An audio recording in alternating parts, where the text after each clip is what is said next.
नमस्कार, news night में आप सभी का स्वागत है। मैं हूं आपके साथ आरेंद्र। पंजाब के पूर्व मुख्यमंत्री और कभी कांग्रेस के कद्दावर नेता रहे कैप्टन अमरिंदर सिंह आज भाजपा में शामिल हो गए हैं। पंजाब की सियासत के लिहाज से कितना बड़ा है ये राजनीतिक कदम, इस खबर को दिखाएंगे विस्तार से। बताएंगे कि क्यों लखनऊ की सड़कों पर हुआ आज ज्यादा एक तरीके से विरोध प्रदर्शन और सियासी प्रदर्शन। होगी बात आम आदमी पार्टी की एक और विधायक पर लग रहे भ्रष्टाचार के आरोप की भी। चर्चा करेंगे बिहार में क्यों लगातार बिगड़ रही है कानून व्यवस्था। इसके अलावा भी होगी देश दुनिया की हर जरूरी और महत्वपूर्ण खबर। शुरुआत हेडलाइंस के साथ। पंजाब में बीजेपी को मिली मजबूती। पंजाब के पूर्व मुख्यमंत्री और पंजाब लोक कांग्रेस के प्रमुख कैप्टन अमरिंदर सिंह बीजेपी में हुए शामिल। पार्टी का भी किया विलय। अमित शाह और जेपी नड्डा से की मुलाकात। यूपीए सरकार पर लगाया देश की सुरक्षा से समझौता करने का आरोप। बीजेपी ने कहा अमरिंदर ने हमेशा से ही राष्ट्रहित को दी है प्राथमिकता। बिहार में कानून व्यवस्था के मसले पर फिर निशाने पर नीतीश सरकार। हाजीपुर में भी बेगूसराय की तरह गोलीबारी की घटना के बाद विपक्ष का राज्य सरकार पर हमला। पुलिस टीम पर हमले और बैंक लूट जैसी घटनाओं पर भी घिरी सरकार। बीजेपी ने कहा आरजेडी और जेडीयू की सरकार आने के बाद जंगल राज, माफिया राज और गोली राज की वापसी।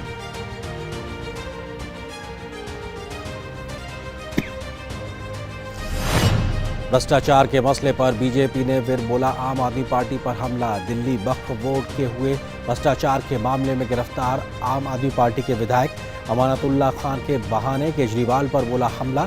कहा परिवर्तन की बात करने वाले वक्फ बोर्ड की जमीन पर स्कूल को बंद कर खोल रहे हैं दुकानें। अंडरवर्ल्ड से भी सांठगांठ का लगाया आरोप।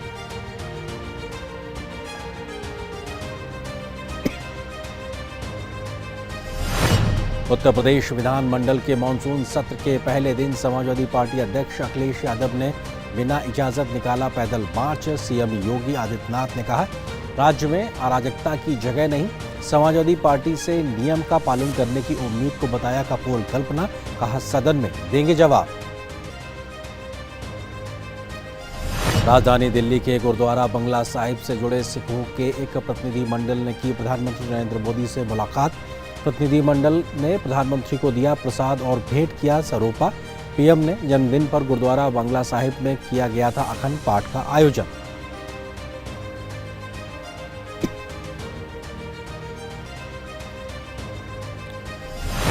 पर्यटन को बढ़ाने के लिए हिमाचल प्रदेश के धर्मशाला में जारी पर्यटन मंत्रियों के राष्ट्रीय सम्मेलन के दूसरे दिन पर्यटन मंत्री जी किशन रेड्डी ने इको टूरिज्म, ग्रीन टूरिज्म और मेडिकल टूरिज्म पर दिया जोर।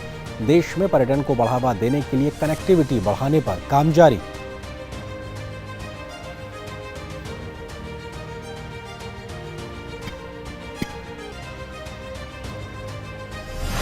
ब्रिटेन ने अपनी महारानी एलिजाबेथ द्वितीय को नम आंखों से दी आखिरी विदाई। अंतिम संस्कार में आखिरी दर्शनों को उमड़ा जनसैलाब। राष्ट्रपति द्रौपदी मुर्मू, अमेरिका के राष्ट्रपति जो बाइडेन, जापान के सम्राट नारुहितो सहित विश्व के लगभग शीर्ष 500 नेताओं ने दी श्रद्धांजलि।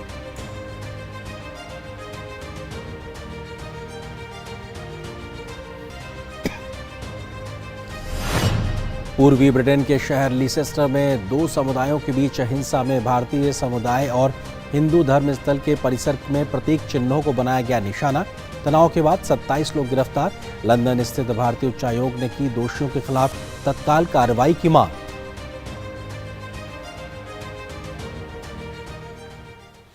खबरों पर डालते हैं विस्तार से नजर। कांग्रेस से अलग हो चुके पंजाब के पूर्व सीएम कैप्टन अमरिंदर सिंह आज भाजपा में शामिल हो गए। पंजाब चुनाव से पहले कैप्टन अमरिंदर सिंह ने कांग्रेस को छोड़ दिया था और पंजाब लोक कांग्रेस पार्टी का गठन किया था। आज न सिर्फ कैप्टन अमरिंदर सिंह ने भाजपा का दामन थाम लिया, बल्कि उन्होंने अपनी पार्टी का विलय भी भाजपा में कर दिया है।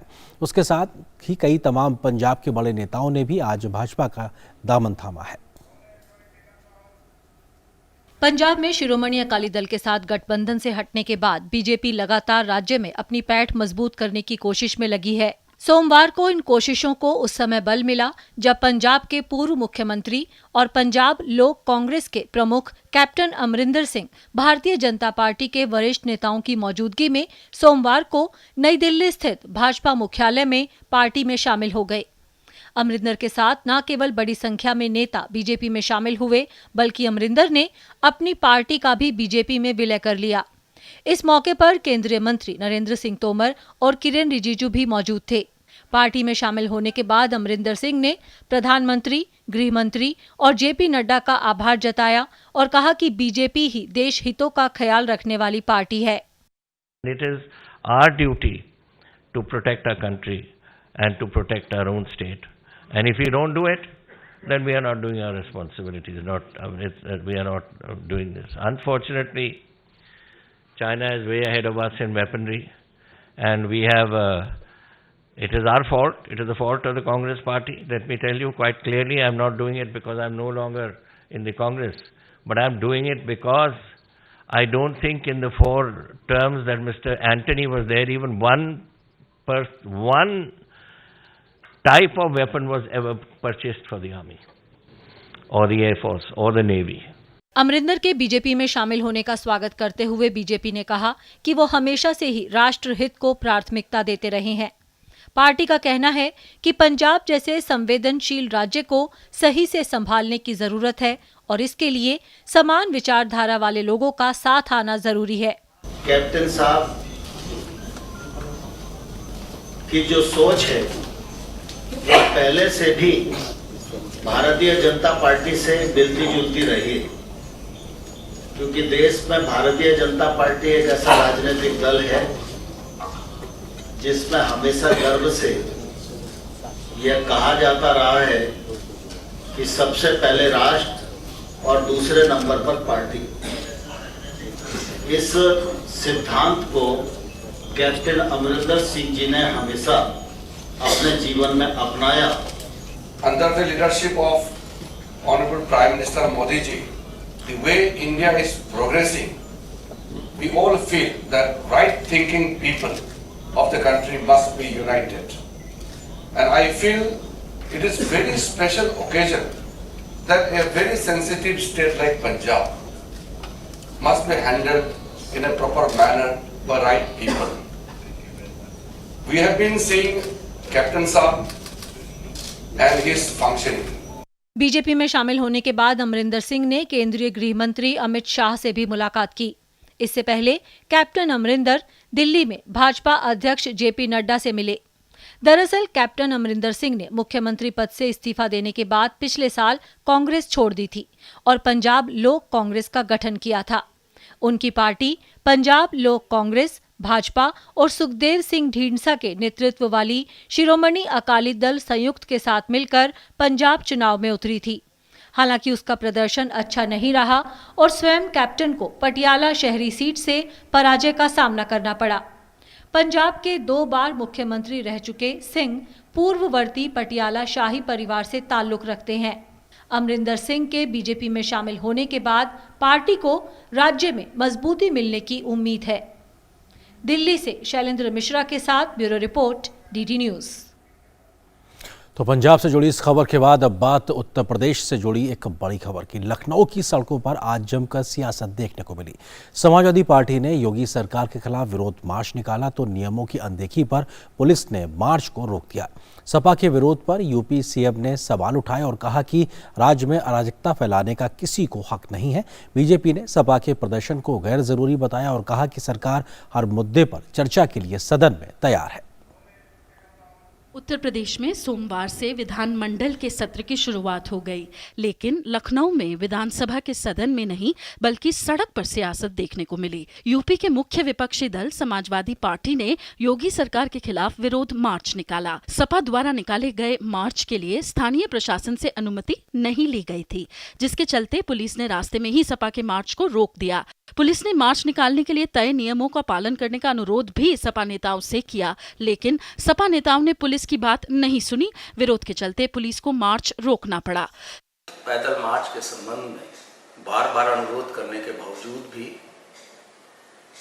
उपरोक्त दल द्वारा कोई भी अनुमति स्थानीय पुलिस प्रशासन से नहीं ली गई। इसके बावजूद प्रजातांत्रिक मूल्यों को देखते हुए पुलिस ने उनके पैदल मार्च का रूट तय किया, लेकिन संबंधित दल द्वारा एक ऐसे रास्ते से जाने के लिए जिद की गई जिसमें कि संवैधानिक संस्थान जैसे कि राजभवन तथा अन्य महत्वपूर्ण संस्थान हैं, उस रास्ते में पूर्व में भी एक बार पुलिस पे अटैक हुआ था।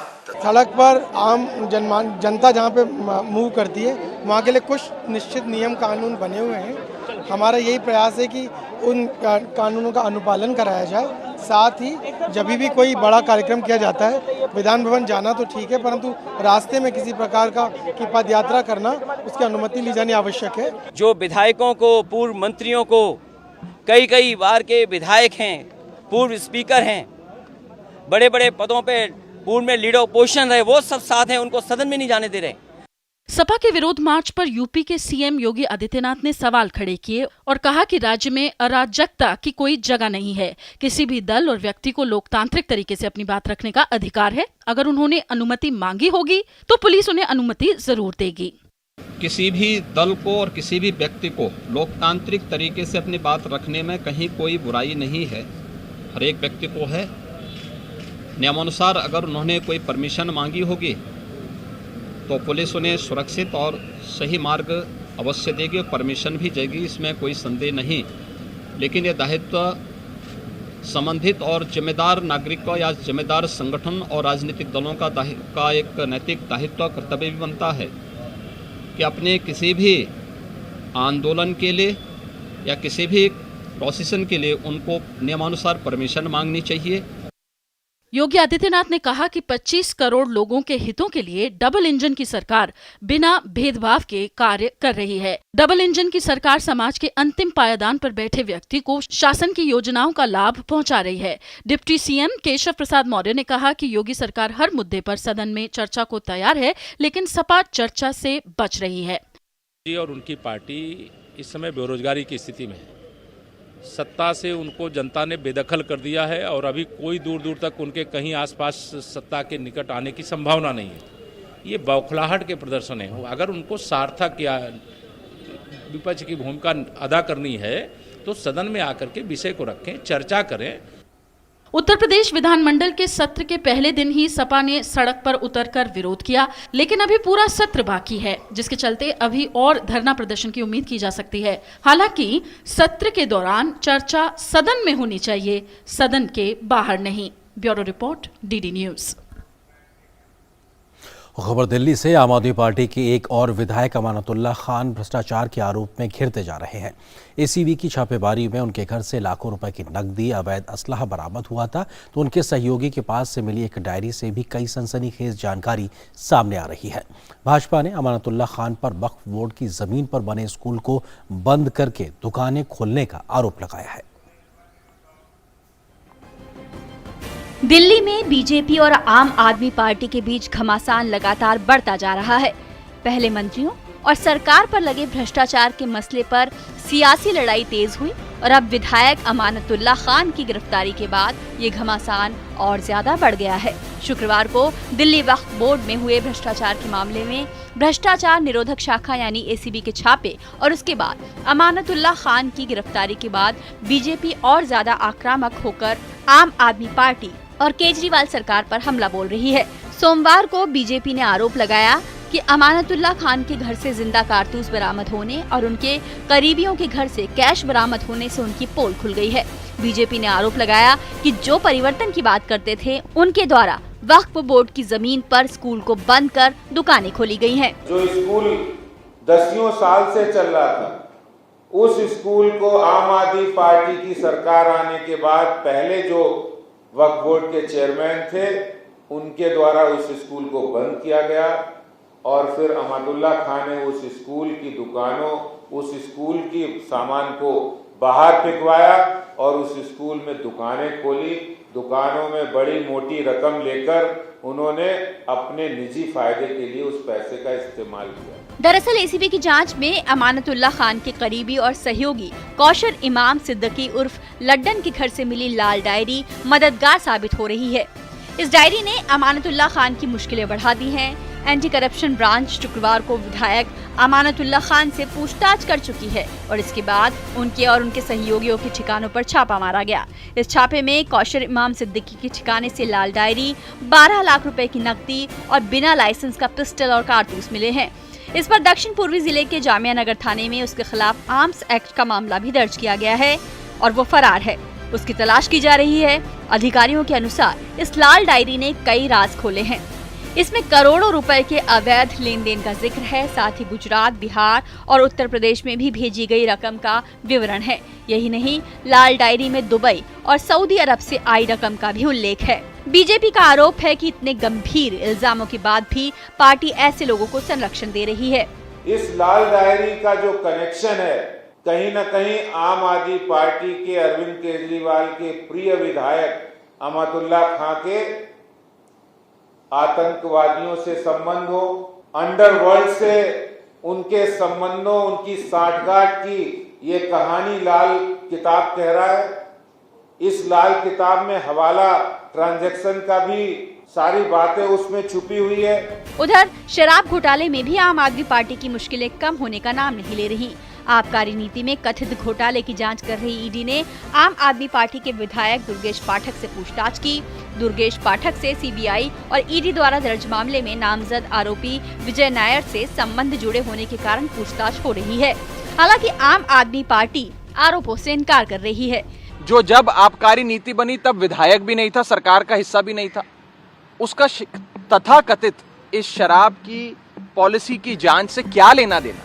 वहीं नई आबकारी नीति में घोटाले को लेकर ईडी सत्येंद्र जैन से भी पूछताछ करेगी। बीते 14 सितंबर को रोज एवेन्यू कोर्ट ने ईडी को उसकी इजाजत दे दी है। मनी लॉन्ड्रिंग मामले में दिल्ली के मंत्री सत्येंद्र जैन को झटका लगा है। दिल्ली सरकार के मंत्री सत्येंद्र जैन के खिलाफ मनी लॉन्ड्रिंग मामले में जमानत पर चल रही सुनवाई पर दिल्ली के राउज एवेन्यू कोर्ट ने रोक लगा दी है। कोर्ट ने प्रवर्तन निदेशालय की याचिका के बाद सुनवाई पर रोक लगाई है।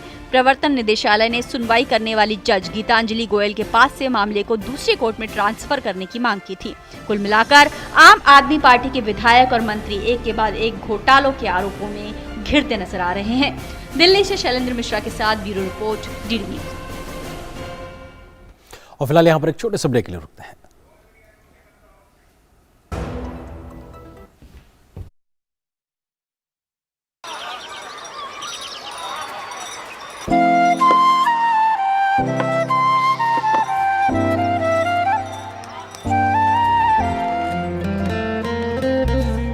तीन साल से ये दोस्त रोज इसी जगह पे मिलते हैं। कभी कभी बात भी कर लेते हैं। रिश्ते कई तरह के होते हैं और हम हर एक की अहमियत समझते हैं। बैंक ऑफ इंडिया, रिश्तों की जमा पूंजी। Just look at it, sir. 0 to 100 in 5 seconds flat. Really? आपकी है? तुम्हें भी अपने बुढ़ापे में कॉम्प्रोमाइज नहीं करना है, तो अभी से नेशनल पेंशन सिस्टम में इन्वेस्ट करो। नेशनल पेंशन सिस्टम ये 60 की उम्र तक पैसे बचाता और बढ़ाता है और फिर उन्हीं पैसों को हर महीने सैलरी की तरह आप तक पहुंचाया जाता है। 1800110708 और website www.pfrda.org.in। National pension system में इन्वेस्ट करने से टैक्स भी बचता है सर। National pension system. पेड़ लगाओ, पानी बचाओ, जनसंख्या को जनबाढ़ न बनाओ। IME Sahibabad, Ghaziabad, NCR। 27 years of excellence in higher education offers Radhika scholarship up to 50% of college fees. इन शहरी बस्तियों में अब राष्ट्रीय शहरी स्वास्थ्य मिशन हरियाणा के तहत शहरी प्राथमिक स्वास्थ्य केंद्रों के माध्यम से गर्भवती की जांच व सुरक्षित प्रसव की मुफ्त सुविधा उपलब्ध करवाई जाती है, ताकि आपकी ममता और खुशियां कायम रहें। तो याद रखिए, गर्भवती का नाम तुरंत दर्ज करवाएं, उसकी पूरी देखभाल करें और डिलीवरी अस्पताल में ही करवाएं। बधाई हो। राष्ट्रीय शहरी स्वास्थ्य मिशन हरियाणा, स्वस्थ बने जीवन, हर बस्ती हर आंगन। और ब्रेक के बाद अब खबर बिहार से जुड़ी हुई। बिहार सरकार राज्य में लगातार बिगड़ती कानून व्यवस्था की वजह से सवालों के घेरे में है। बीते करीब 24 घंटे में ही 3 ऐसी बड़ी घटनाएं हुई हैं, जिसकी वजह से एक बार फिर से बिहार में लचर कानून व्यवस्था की पोल खुल गई है। जब से बिहार में महागठबंधन की सरकार बनी है, उसके बाद से बढ़ती आपराधिक घटनाओं की वजह से विरोधी जंगलराज की वापसी की बात कहने लगे हैं। ये तीनों तस्वीरें बयां कर रही हैं बिहार में बिगड़ती कानून व्यवस्था की। बिहार में बिगड़ती कानून व्यवस्था का अपराधी खूब फायदा उठा रहे हैं। रविवार को देर रात हाजीपुर में बीच सड़क पर बेखौफ अपराधियों ने ताबड़तोड़ फायरिंग की। मड़ई चौक के पास आदर्श अस्पताल के सामने फायरिंग करने के बाद अपराधी आराम से भाग निकले। वहीं सिवान में शराब माफिया को गिरफ्तार करने गई पुलिस टीम पर हमला हुआ। इसमें पचरुखी के थानाध्यक्ष ददन सिंह सहित कुल 5 पुलिसकर्मी घायल हो गए। वहीं आज दिन दहाड़े मुजफ्फरपुर में शहर से सटे सदर थाना क्षेत्र के गोबरसही सहित ICICI बैंक की शाखा से दिन दहाड़े 14 लाख रुपए लूट लिए गए। 3 हथियारबंद अपराधियों ने घटना को अंजाम दिया। बिहार में पिछले माह नीतीश कुमार के नेतृत्व में महागठबंधन की सरकार बनने के बाद से अपराध की घटनाएं बढ़ गई हैं। नई सरकार बनने के बाद अपराधियों के हौसले बुलंद हो गए हैं। हाजीपुर में अपराधियों ने जिस तरह ताबड़तोड़ फायरिंग की, इस पर बिहार के प्रशासन पर सवालिया निशान उठाए जा रहे हैं। इससे पहले बेगूसराय में मंगलवार की देर शाम करीब 5:30 बजे 2 बदमाशों ने नेशनल हाईवे 28 पर 4 थाना क्षेत्रों में जमकर खूनी तांडव मचाया था। बदमाशों ने 10 लोगों को गोली मारी थी, जिनमें से 31 साल के चंदन कुमार की मौत हो गई थी। 2 बंदूकधारी करीब 30 किलोमीटर के क्षेत्र में गोलियां बरसाते रहे थे। सुपौल जिले में रविवार की सुबह 4 युवकों की संदेहास्पद परिस्थिति में मौत हो गई। घटना से आक्रोशित लोगों ने जमकर बवाल काटा है। इलाके में अभी भी स्थिति तनावपूर्ण बनी हुई है। बिहार में बढ़ते अपराध की घटनाओं पर पक्ष विपक्ष एक दूसरे पर आरोप लगा रहे हैं। दुर्भाग्यपूर्ण है। लोगों का आक्रोश बता रहा है कि वो एक्सीडेंट नहीं है, वो हत्या है। अभी कुछ लोग बताए कि फुल पैंट उल्टा पहनाया गया। तो प्रशासन को ईमानदारी के साथ बतानी चाहिए, पूरी जांच करनी चाहिए। हत्या है तो हत्यारा को पकड़ें, और एक्सीडेंट है तो वो भी स्पष्ट करें। घटनाएं बढ़ी नहीं हैं। इतनी घटनाएं लगभग भारतीय जनता पार्टी जब सरकार में थी तो थी, या इसे कहिए ज़्यादा थी, लेकिन सुर्खी नहीं बनता था। अभी वो सुर्खी बन रहा है। वहीं भारतीय जनता पार्टी ने बिहार में नीतीश तेजस्वी की सरकार बनने के बाद जंगल राज और माफिया राज फिर से लौट आने का आरोप लगाया है। बेगूसराय के बाद भागलपुर की घटना और अब वैशाली की घटना हुई है, जिसमें की गोलीकांड हुआ है। 500 मीटर तक गोली चलाते रहे अपराधी, परंतु उन पर कोई रोक नहीं लगी, क्योंकि जब सैया भाई कोतवाल तो अब डर काहे का। जब से आरजेडी जेडीयू की सरकार बिहार में आई है, जंगल राज, माफिया राज और गोली राज की वापसी हो गई है। बिहार के मुख्यमंत्री को होम डिपार्टमेंट किसी और को दे देना चाहिए। लॉ एंड ऑर्डर इनसे कंट्रोल नहीं हो रहा है। लॉ एंड ऑर्डर की स्थिति पूरे बिहार में, जान माल का सुरक्षा नहीं है, लोग भयग्रस्त हो रहे हैं। उधर बिहार पुलिस ने राज्य में हाल में हुई अपराध की घटनाओं पर पटना में एक प्रेस वार्ता की। पुलिस ने कटिहार की गोलीबारी की घटना को सामान्य घटना बताया और इसका बेगूसराय की घटना से कोई संबंध नहीं बताया है। कुछ व्यक्ति थे जो 2-3 राउंड फायर किए और वहां से आज सुबह उसमें कांड भी दर्ज कर लिया गया। सुबह जो सर्च किया गया उसमें 3 खोखा भी मिला है। तो किसी एक व्यक्ति द्वारा इस तरह का किया गया लगता है। उन्होंने कहा भी है कि मेरे विरोधी भी इस काम को कर सकते हैं। तो ये एक नॉर्मल घटना इस सेंस में लग रही है कि कोई बहुत बड़ा अपराध कर्मी किसी बेगूसराय की घटना से इसका संबंध हम लोग नहीं देख रहे हैं। बिहार में अपराध की घटनाएं लगातार बढ़ती जा रही हैं। अपराध की बढ़ती घटनाओं के बाद लोगों के मन में सवाल उठ रहे हैं कि नई सरकार के गठन के बाद अपराधियों के हौसले इतने बुलंद कैसे हो गए। बिहार में हाल में अपराध की घटनाएं काफी बढ़ी हैं। ऐसे में बिहार की नीतीश सरकार विपक्ष के सवालों के घेरे में आ गई है। Bureau report, DD news. प्रधानमंत्री नरेंद्र मोदी के जन्मदिन के उपलक्ष्य में राजधानी दिल्ली के गुरुद्वारा बंगला साहिब में अखंड पाठ का आयोजन करने वाले सिखों के एक प्रतिनिधिमंडल ने सोमवार को उनसे मुलाकात की और उन्हें प्रसाद व अपना आशीर्वाद दिया। हाल ही में प्रधानमंत्री नरेंद्र मोदी के जन्मदिन के अवसर पर दिल्ली के गुरुद्वारा श्री बाला साहिब जी ने अखंड पाठ का आयोजन किया, जो कि 15 सितंबर को शुरू हुआ और 17 सितंबर को समाप्त हुआ। इस अखंड पाठ में हजारों सिख भक्तों ने भाग लिया। यह शायद पहली तरह की अपने आप में पहली पहल थी जब किसी गुरुद्वारे ने देश के प्रधानमंत्री के लिए अखंड पाठ का आयोजन किया था। इस अवसर पर गुरुद्वारा द्वारा लंगर, स्वास्थ्य शिविर और रक्तदान शिविर का भी आयोजन किया गया। इसी सिलसिले में गुरुद्वारे के एक प्रतिनिधिमंडल ने प्रधानमंत्री नरेंद्र मोदी से उनके आवास पर मुलाकात की। सिख प्रतिनिधिमंडल ने पगड़ी बांधकर और सिरोपा भेंट कर प्रधानमंत्री का सम्मान किया। साथ ही उन्होंने प्रधानमंत्री की लंबी उम्र और अच्छे स्वास्थ्य की अरदास भी की। प्रधानमंत्री ने प्रतिनिधिमंडल से मिलने पर प्रसन्नता व्यक्त की और उनकी शुभकामनाओं के लिए उन्हें धन्यवाद दिया और उनकी भलाई के लिए प्रार्थना भी की। उन्होंने कहा कि उन्हें सिख समुदाय का हिस्सा महसूस कराने के लिए उनके हाव भाव से वह विनम्र और गहराई से प्रभावित हुए हैं। प्रधानमंत्री ने साथ ही सिख समुदाय के कल्याण के लिए लगातार काम करने के लिए सरकार की प्रतिबद्धता को भी दोहराया। बैठक के दौरान प्रतिनिधिमंडल ने प्रधानमंत्री द्वारा सिख समुदाय के सम्मान और कल्याण के लिए की गई तमाम महत्वपूर्ण पहल के लिए भी उनका धन्यवाद दिया। उन्होंने 26 दिसंबर को वीर बाल दिवस के रूप में घोषित करने, करतारपुर साहिब कॉरिडोर को फिर से खोलने, गुरुद्वारों द्वारा चलाए जा रहे लंगरों पर जीएसटी को हटाने और अफगानिस्तान से गुरु ग्रंथ साहब की प्रतियां भारत लाने सहित अनेक प्रयासों के लिए प्रधानमंत्री को धन्यवाद दिया।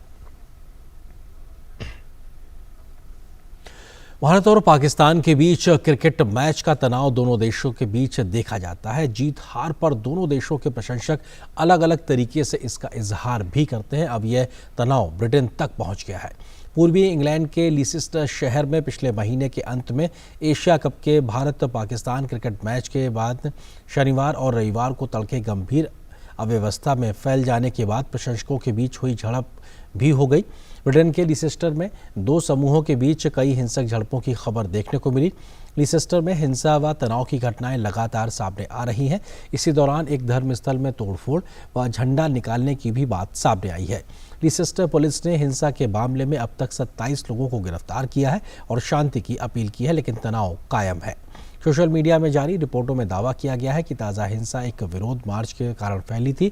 इसके वीडियो फुटेज में पुलिस को भीड़ को लोगों को रोकने की कोशिश करते हुए दिखाया गया है। इसी दौरान कांच की बोतलें फेंकी गईं और कुछ लोग लाठियों और डंडों को लेकर सड़क पर नजर आए। उधर लंदन में भारतीय उच्चायोग ने लीसेस्टर में भारतीय समुदाय के खिलाफ हुई हिंसा की निंदा की और इस हमले में शामिल लोगों के खिलाफ तत्काल कार्रवाई की मांग की है। उच्चायोग ने एक प्रेस रिलीज जारी कर कहा है कि हम लीसेस्टर में भारतीय समुदाय के खिलाफ हुई हिंसा और हिंदू धर्म स्थल के परिसर में प्रतीक चिन्हों को नुकसान पहुंचाने की निंदा करते हैं। हमने इस मामले में ब्रिटिश प्रशासन के समक्ष उठाया है और इन हमलों में शामिल लोगों के खिलाफ तत्काल कार्रवाई की मांग करते हैं। अधिकारियों से हमारी मांग है कि प्रभावित लोगों को तुरंत सुरक्षा मुहैया कराई जाए।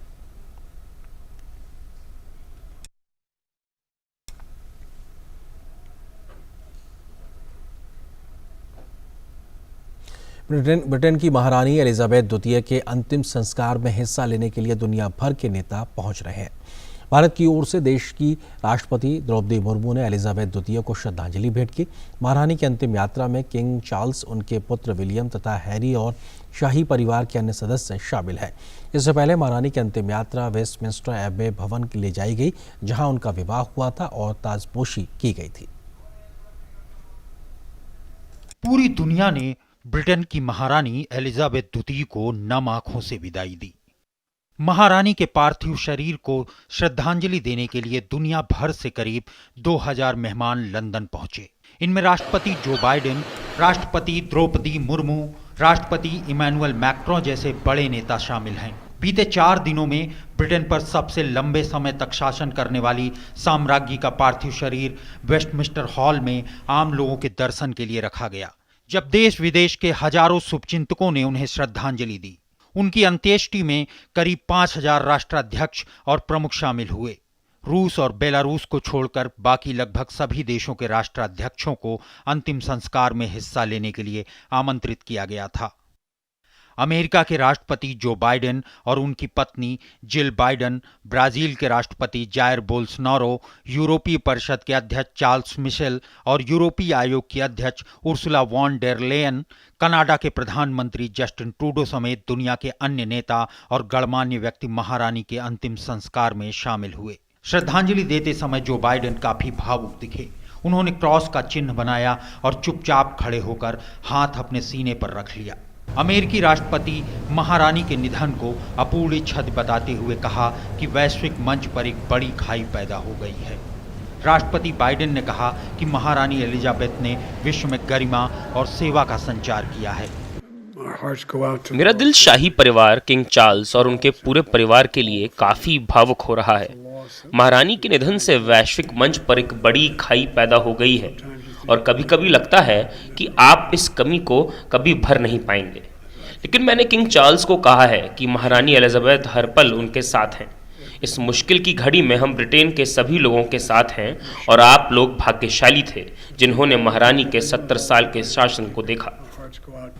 स्पेन के राजा किंग फिलिप VI और किंग कार्ल 16वें गुस्ताफ और स्वीडन की रानी सिल्विया दुनिया के उन नेताओं में शामिल थे जिन्होंने दिवंगत महारानी एलिजाबेथ को श्रद्धांजलि दी। इससे पहले किंग चार्ल्स ने महारानी के अंतिम संस्कार में शिरकत करने आए मेहमानों का स्वागत किया। अतिथियों के स्वागत के लिए बकिंघम पैलेस में स्वागत समारोह का आयोजन किया गया था। समारोह में राष्ट्रपति द्रौपदी मुर्मू ने किंग चार्ल्स से मुलाकात की।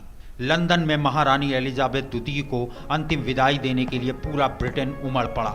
लंदन में ऐसा लग रहा था कि आम जिंदगी थम गई हो। पार्लियामेंट स्क्वायर से विक्टोरिया स्ट्रीट तक जहां तक देखो वहां तक लोग नजर आ रहे थे। ब्रिटेन के लोग सबसे ज्यादा समय तक शासन करने वाली महारानी की आखिरी झलक पाने के लिए इकट्ठा हुए। महारानी एलिजाबेथ द्वितीय का निधन 8 सितंबर को हुआ था। वे 96 वर्ष की थी। एलिजाबेथ 1952 में ब्रिटेन की महारानी बनी थी। वे 70 साल तक महारानी रही। एलिजाबेथ सिर्फ ब्रिटेन ही नहीं 15 और देशों की भी महारानी थी।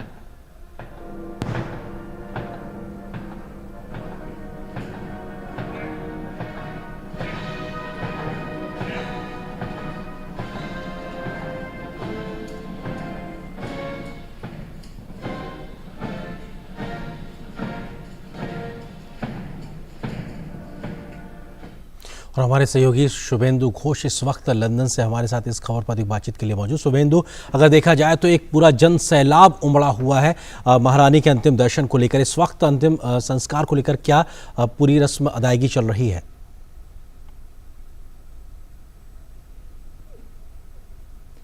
बिल्कुल आरेंद्र, इतिहास का एक अध्याय कह सकते हैं कि आज समाप्त हो रहा है। अगर हम यूनाइटेड किंगडम की बात करें, हमने दिन में देखा किस तरीके से जो वेस्टमिंस्टर एबी है, जो कि एक ट्रेडिशनल चर्च रहा है रॉयल फैमिली का यूनाइटेड किंगडम इंग्लैंड की, उनके जो ताजपोशी होती है, जो फ्यूनरल होते हैं, अंतिम संस्कार होते हैं, वे सभी जो है वेस्टमिंस्टर एबी में भी होते हैं। और क्वीन एलिजाबेथ के साथ भी जो कार्यक्रम हुआ, उनके पार्थिव शरीर को वहाँ रखा गया वेस्टमिंस्टर एबी में। 500 करीब दुनिया भर से जो राजनेता हैं वो आए थे। 2000 लोग उस हॉल में मौजूद थे जहाँ पे ख़ास प्रार्थनाएं की गई उनकी शांति के लिए, क्वीन एलिजाबेथ की शांति के लिए। उसके बाद एक ख़ास जो है परेड निकाली गई जिसमें उनका पार्थिव शरीर आगे लिया जा रहा था नेवी द्वारा। और उसके पीछे जो रॉयल फैमिली है, जो नए राजा हैं किंग चार्ल्स III, वो उनका पूरा परिवार धीरे धीरे कदम से कदम मिला के आगे बढ़ रहे थे। उस मोमेंट के बाद ये पूरा सेरेमनी जो है फ्यूनरल का थोड़ा सा पर्सनल हो जाता है। जो पब्लिक इंगेजमेंट है वहाँ पे कम हो जाता है, क्योंकि अब बेरियल का जो है वो लगभग समय हो चुका है महारानी एलिजाबेथ का।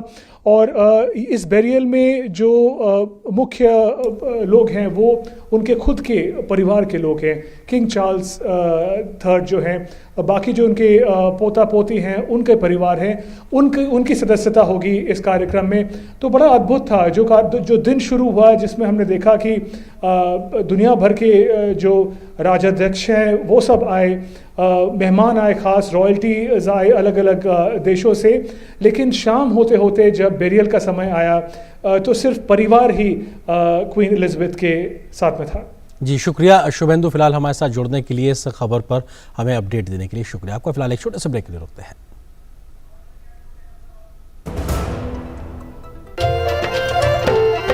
फसल बीमा से अब सुरक्षित आत्मनिर्भर बन जाए किसान। AIC के संग मौसम की मार अब नहीं करेगी तंग, नुकसान की होगी पूरी भरपाई। Agriculture insurance company of India limited, संपन्न भारत की पहचान, बीमित फसल खुशहाल किसान। हमारा देश भारत आजादी का अमृत महोत्सव मना रहा है। आइए हम भी इस महोत्सव में भाग लें। सड़क पर रहते हुए बच्चों को आपने कई बार देखा होगा। कोई बच्चा दिव्यांग होता है, कोई बाल मजदूर, कोई परिवार से बिछड़ा।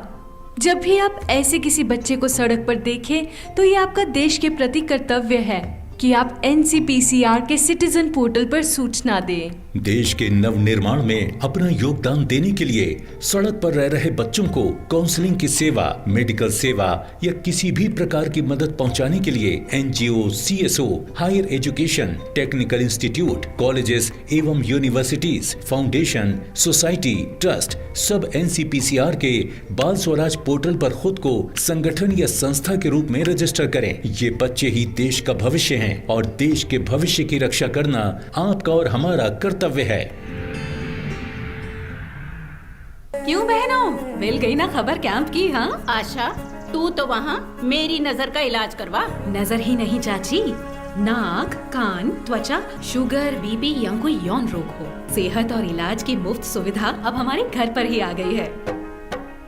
कैंप की अधिक जानकारी शहरी स्वास्थ्य केंद्र से या अपनी बस्ती की आशा से प्राप्त कीजिए। स्वस्थ बनी जीवन, हर बस्ती हर आंगन। राष्ट्रीय शहरी स्वास्थ्य मिशन हरियाणा। और ब्रेक के बाद न्यूज नाइट में आज की बड़ी खबर पे करते हैं चर्चा। इसी से जुड़ा है आज का हमारा विशेष, जो कि बिहार के कानून व्यवस्था से जुड़ी खबर है। बिहार में फिर बड़ी आपराधिक घटनाएं, क्योंकि लगातार घटनाएं थमने का नाम नहीं ले रही। अपराधियों के हौसले बुलंद हैं। ऐसी परिस्थिति बिहार में दिखाई पड़ रही है। इस विषय पर बात करने के लिए 3 खास मेहमान इस वक्त मेरे साथ मौजूद हैं। उनका परिचय आपसे कराते हैं। धनंजय गिरी जी हैं, जो कि प्रवक्ता हैं बीजेपी के। इसके अलावा अंजुम आरा, प्रवक्ता जेडीयू की। हर्षवर्धन त्रिपाठी जी, वरिष्ठ पत्रकार। आप तीनों का बहुत बहुत स्वागत है। अंजुम आरा जी, क्योंकि जेडीयू से आप ताल्लुक़ रखती हैं, उसकी प्रवक्ता है और महागठबंधन की सरकार है, ऐसे में सवाल आपसे ही बनता है कि साहब, क्या एक वजह है कि अपराधियों के हौसले बीते कुछ दिनों में बहुत ज़्यादा बुलंद नजर आ रहे हैं? क्योंकि लगातार आपके विरोधी कह रहे हैं जंगल राज की वापसी हुई है। नहीं देखिए, हौसले बुलंद होने की जहां तक बात है कि जान लीजिए बिहार में कानून का राज है। अपराधियों के हौसले बुलंद नहीं हो सकते हैं और ना ऐसा हो सकता है। सीधी सी बात है कि अपराध शून्य समाज की कल्पना कोई भी नहीं कर सकता है। देखने वाली बात है कि अपराध जो होते हैं, क्या उस पे कानून फ्री होकर के काम करता है कि नहीं। बिहार में इस बात को हम लोगों ने हमेशा आश्वस्त किया है और चुनौती भी दिया है विपक्ष को हमेशा, कि कोई भी एक मामला ऐसा नहीं कोई पॉइंट आउट कर सकता है कि जहां पर घटनाएं घटित हुई है और वहां पे सत्ता ने इंटरफेयर करके या सत्ता ने संरक्षण करके अपराध को पोषण किया हो। अंजुम जी, अगर आप कुछ और तर्क देती तो मैं आपको नहीं टोकता, लेकिन चूंकि आपने ये बात कही तो हमें पता है आपके सत्ता में जुड़े हुए आरजेडी के तमाम नेता और जो विधायक उनके पुत्र पहुंचे थे पुलिस थाने में, और किस प्रकार की तस्वीरें निकल के आई थी, किस प्रकार से पुलिस लोगों के साथ बर्ताव किया था, वो तस्वीरें हाल फिलहाल की हैं, सबकी जहन में ताजा है। तो आप ये कैसे कह सकते हैं कि साहब उसका कानून सही से काम कर रहा, हमारा हस्तक्षेप नहीं है? कोई ना हस्तक्षेप कर सकता है। एक तस्वीर अगर आप ये दिखा रहे हैं, चाहे वो सत्ता पक्ष के लोगों का दुस्साहस हो, चाहे कुछ भी हो, लेकिन वहां पे कानून को कोई हस्तक्षेप नहीं कर सकता है। विगत दिनों में बहुत सारे ऐसे मामले जनता दल यूनाइटेड के रहे, वो हमारे माननीय विधायक रहे, उन्होंने कानून के साथ खिलवाड़ करने का काम किया। इमीडिएट, मिनट तो दूर, सेकंड में हमने कार्रवाई किया है। तो इस चीजों की चुनौती तो नहीं दी जा सकती है। मैं मानती हूं कि अगर कोई ये दुस्साहस करे तो उसके दुस्साहस को भी देखा जाएगा और वो नाकाम होते हैं। कानून को कोई भी इंटरफेयर नहीं कर सकता है। ठीक है धनंजय जी, अंजुम आरा जी कह रही हैं कि साहब कानून अपना काम कर रहा है और किसी को भी दुस्साहस करने का मौका नहीं दिया जाएगा, क्योंकि आप लोग कह रहे हैं कि साहब जंगल राज की वापसी हो गई है। नहीं, ऐसा नहीं है कि जंगल राज की वापसी हो गई है। जंगल राज से आगे बढ़ गया है मामला।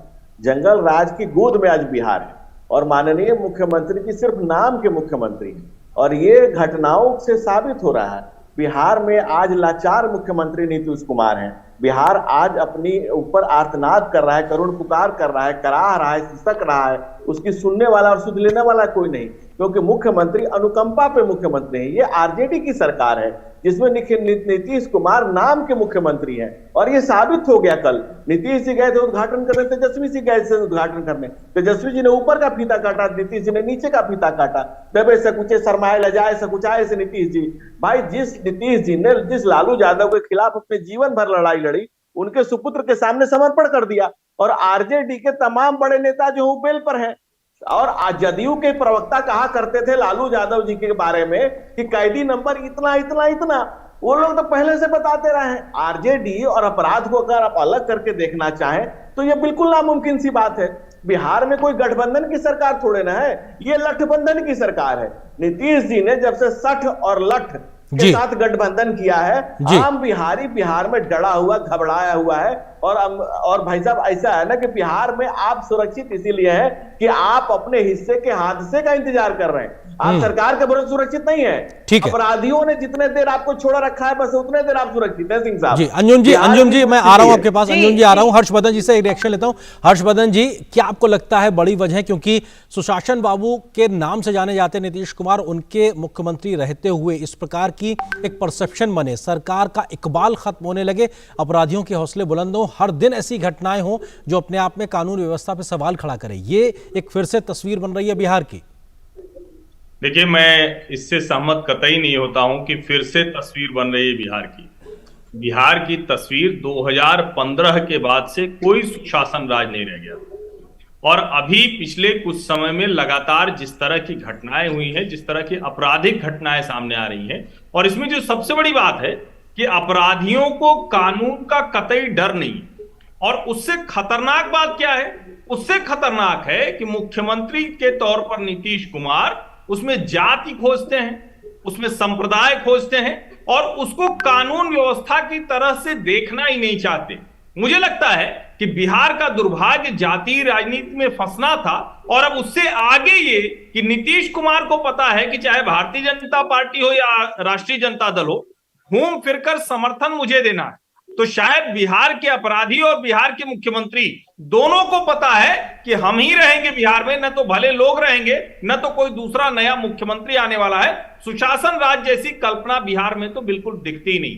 जी अंजुम जी, क्योंकि जिस प्रकार की घटनाएं जब से महागठबंधन की सरकार बनी है दिखाई पड़ी, और हाल फिलहाल में बेगूसराय की घटना जहां पे गोलीबाजी का जो कांड हुआ वो अपने आप में बताता है कैसे दहशतगर्दी फैलाने का पूरा एक काम किया गया।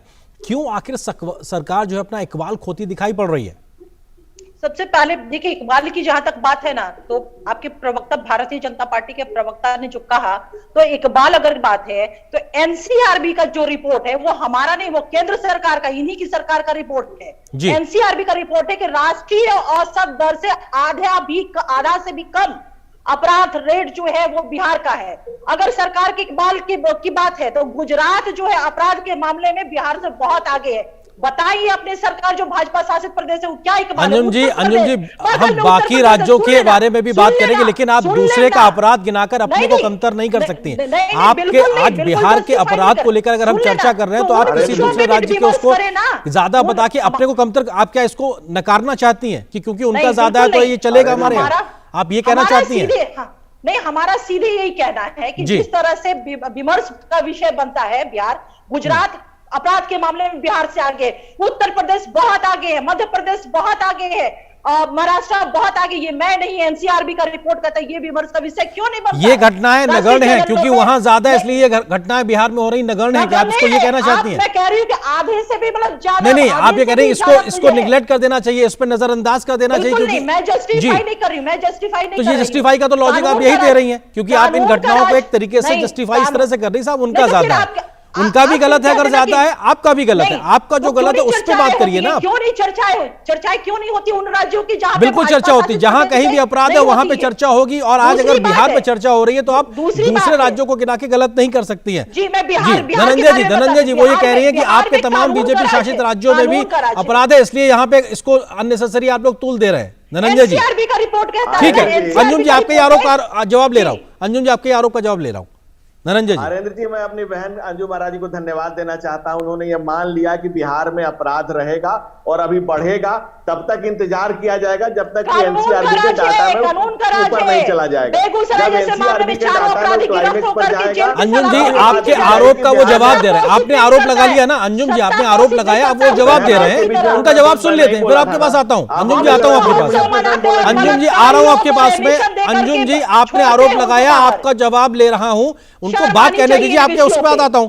धनंजय जी देखिए, मैं धन्यवाद देता हूं, उन्होंने स्वीकार किया कि भाई आप एनसीआरबी के डाटा में अभी पढ़ने दीजिए, अपराध पढ़ेंगे, ये आरजेडीयू ने भी मान लिया है कि मुख्यमंत्री जी नाकाबिल घोषित हो चुके हैं। अपराध का बढ़ना अब बिहार में तय है, क्योंकि जिनके साथ इन्होंने सियासत की साझेदारी की है वो उनसे अपराध को अलग करके देखा नहीं जा सकता। गुजरात में अपराधी दिन रात बिहार में कहा है, नीतीश जी का फेल्योर को बिहार की जनता बखूबी देख रही है। नीतीश जी अनुकंपा पे मुख्यमंत्री है। अंजुम जी आपके आरोप का जवाब दे रहे हैं तो आप सुनना नहीं चाहती हैं और आप दूसरे का अपराध गिनाकर, एक सेकंड धनंजय जी, अंजुम जी एक सेकंड, आप दूसरे का अपराध गिनाकर अपने को कम आंकने की जो एक तरीके से तर्क दे रही है ना, ये बेहतर तर्क नहीं है। हर्षवर्धन जी मैं आपके पास जाना चाहता हूं, क्या ये एक तार्किक बात है कि साहब उनके यहां ज्यादा इसलिए हमारे वाले को ज्यादा महत्व मत दीजिए, इस तरीके की क्या एक तर्क किसी राज्य सरकार या उसके बैठे प्रवक्ता को शोभा देते हैं?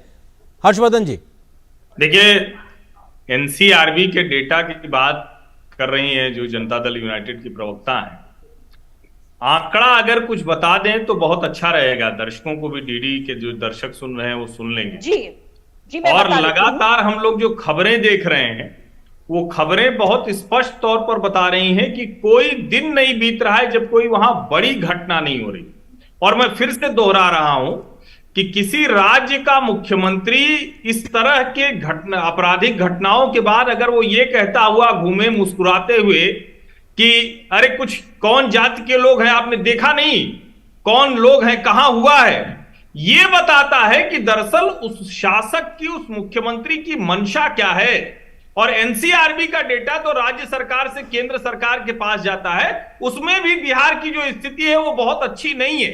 लेकिन अगर जनता दल यूनाइटेड की प्रवक्ता को ये लगता है कि हाँ कुछ जगहों से तुलना करके तो एनसीआरबी के डेटा को चुनौती दे रहे हैं। अंजुम जी आ रहा हूं एक मिनट, हर्षवर्धन जी को अपनी बात रखने दीजिए। जो लगातार एक के बाद एक, कोई शहर नहीं बचा है बिहार का जहां ऐसी घटनाएं सामने नहीं आ रही हो, उसके बाद भी अगर वो साहस कर रही हैं तो सचमुच नीतीश कुमार ने पूरी पार्टी को उसी तरह का बना दिया है कि घटना कोई भी हो हम ये कहते रहेंगे कि हमारा सब काम सुशासन के ही तहत आएगा, चाहे अपराधी गोली चलाते रहे। जी अंजुम जी, क्या इस तर्क के अलावा कोई दूसरा तर्क है आपके, अगर बिहार में अपराध बढ़ रहा है उसको कम करने के लिहाज से कि साहब उनके यहाँ ज्यादा है इसलिए हमारे वाला ठीक है, इसके अलावा कोई और तर्क? नहीं, आपने दूसरे वे में लिया, हमारा ये कहना था कि वो भी विषय आने चाहिए, वो भी विषय विमर्श का होना चाहिए। दूसरी अंजुम जी मैं सिर्फ दूरदर्शन नहीं, मैं सुनिए मैं सिर्फ दूरदर्शन नहीं, मैं बाकी चैनल्स अखबारों में सब जगह के बारे में सारी रिपोर्टिंग होती है, लेकिन आज हम अगर एक विषय विशेष पे बात कर रहे हैं बिहार के हो रहे बढ़ रहे अपराध को लेकर, तो हम अपनी बात वहां तक केंद्रित रखें तो बेहतर होगा। आपके माध्यम से सरकार की बात भी निकल के आएगी, बजाय इसके कि साहब सरकार दूसरे का दिखा के अपने को बेहतर बताने की कोशिश करे, ये बड़ा तार्किक नहीं है। जी अंजुम जी, ठीक है, अपराध शून्य समाज नहीं हो सकता है, ये कल्पना ही नहीं की जा सकती है।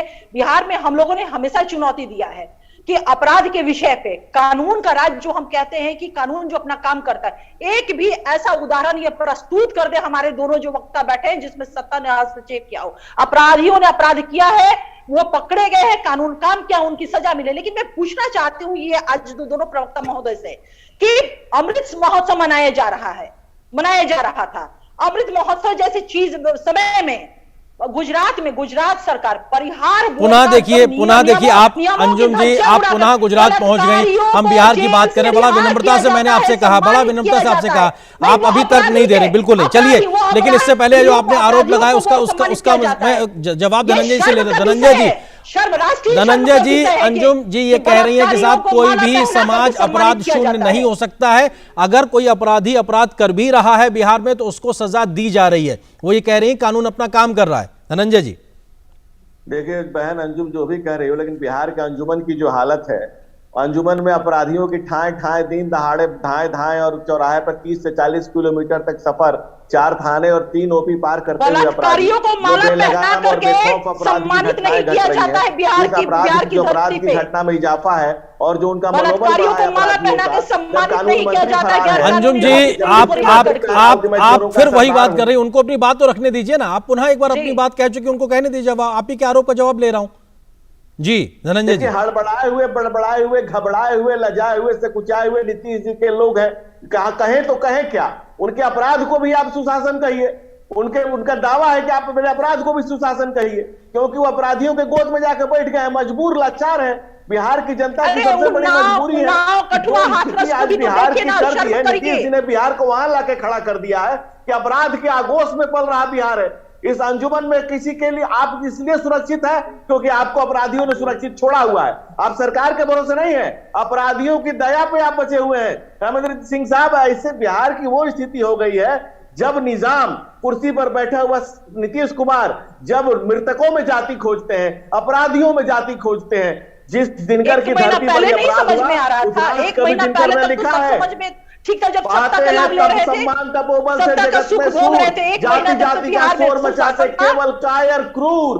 तो नीतीश कुमार क्या है, ये राष्ट्र कवि दिनकर ने बहुत पहले लिख दिया है। और उन्हीं की कथनी के अनुसार नीतीश जी की क्या स्थिति है, क्या अधोगत को पहुंचे हैं और किस अधोगत को बिहार को ले जाना चाहते हैं, ये स्पष्ट है, साफ साफ दिख रहा है। जी हर्षवर्धन जी, क्या इस समय बिहार की सियासत में नीतीश कुमार जो केंद्र में या कहा जाए राष्ट्रीय पारी खेलना चाहते हैं, उसमें उनकी व्यस्तता और ना चाहते हुए भी एक तरीके से आरजेडी का जो एक दबाव है जिसकी वजह से वो शायद उस तरीके से काम नहीं कर पा रहे जो उनकी एक छवि हुआ करती थी किसी समय में, ये एक बड़ी वजह है जिसकी वजह से आज बिहार में इस प्रकार से अपराध लगातार घटते और बढ़ते दिखाई पड़ रहे हैं?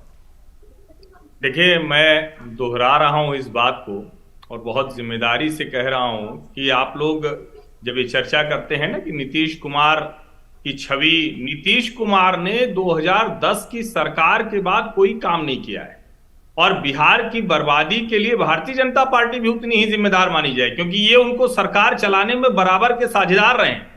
राष्ट्रीय जनता दल तो इस चीज के लिए बदनाम ही है।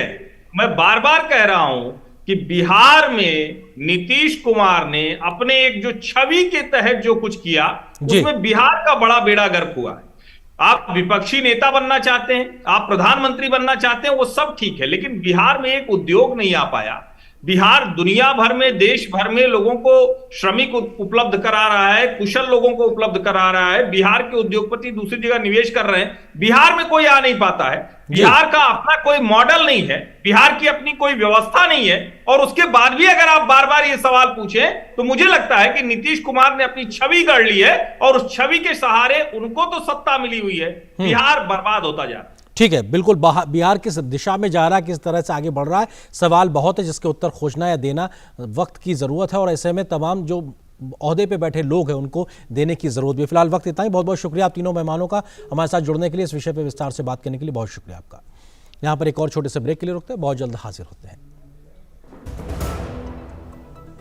Power Grid, a Maharatna PSU of Government of India, largest transmission utility of country, embarked on one such remarkable journey to establish one nation, one grid, one frequency, culminating into one electricity market. Power Grid, transmitting power, transforming lives. पेड़ लगाओ, पानी बचाओ, जनसंख्या को जनबाढ़ न बनाओ। IME Sahibabad, Ghaziabad, NCR. 27 years of excellence in higher education offers Radhika scholarship up to 50% of college fees.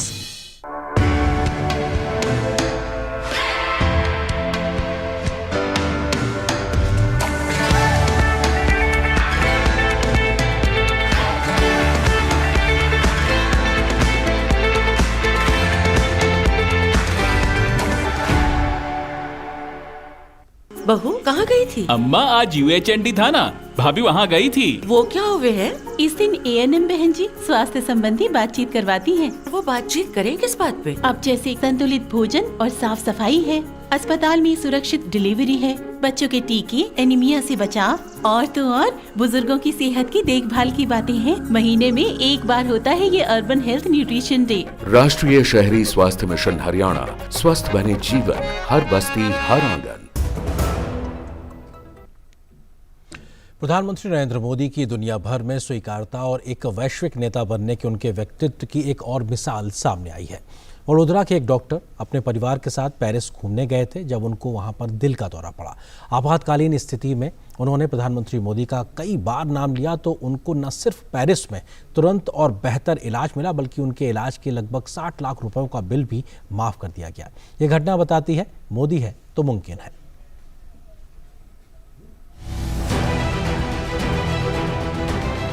देश हो या दुनिया, प्रधानमंत्री नरेंद्र मोदी का नाम ही काफी है। दुनिया भर में पीएम मोदी से बड़ा है उनका नाम। जी हां, मिलिए वडोदरा के डॉक्टर अनिल गोयल से।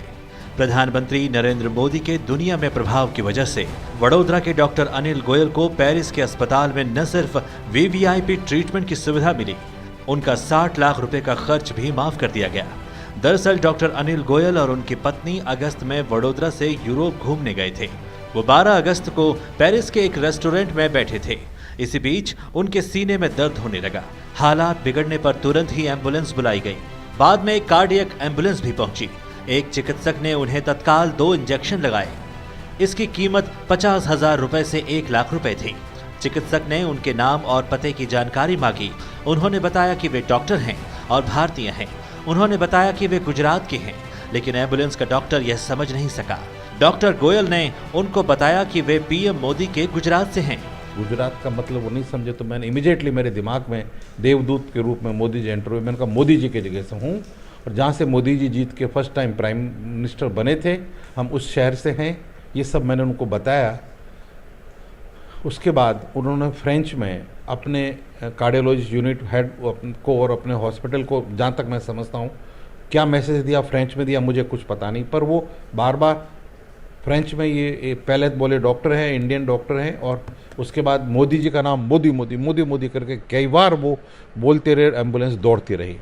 उन्होंने कोई भी पैसे का कहीं भी मेंशन नहीं करा, और जाते समय thank you bye take care ये कह के हमको बिना बिल दिए डिस्चार्ज फाइल दे दी। वो सब रिकॉर्ड मेरे पास हैं।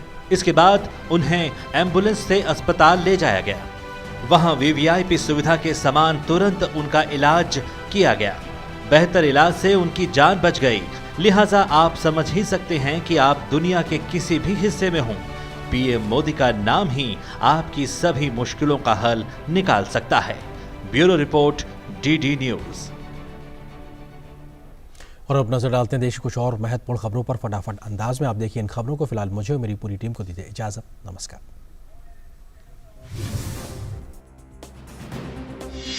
पूरी दुनिया को खाद्य सुरक्षा प्रदान करने और पर्यावरण के अनुकूल कृषि को बढ़ावा देने के लिए संयुक्त राष्ट्र संघ की संस्था ITPG-RFA के गवर्निंग बॉडी के 9वें सत्र का आयोजन भारत में 19 से 24 सितंबर तक नई दिल्ली में किया जा रहा है। कृषि मंत्री नरेंद्र सिंह तोमर ने उद्घाटन सत्र में कम उपयोग की जाने वाली फसलों के संरक्षण पर जोर दिया।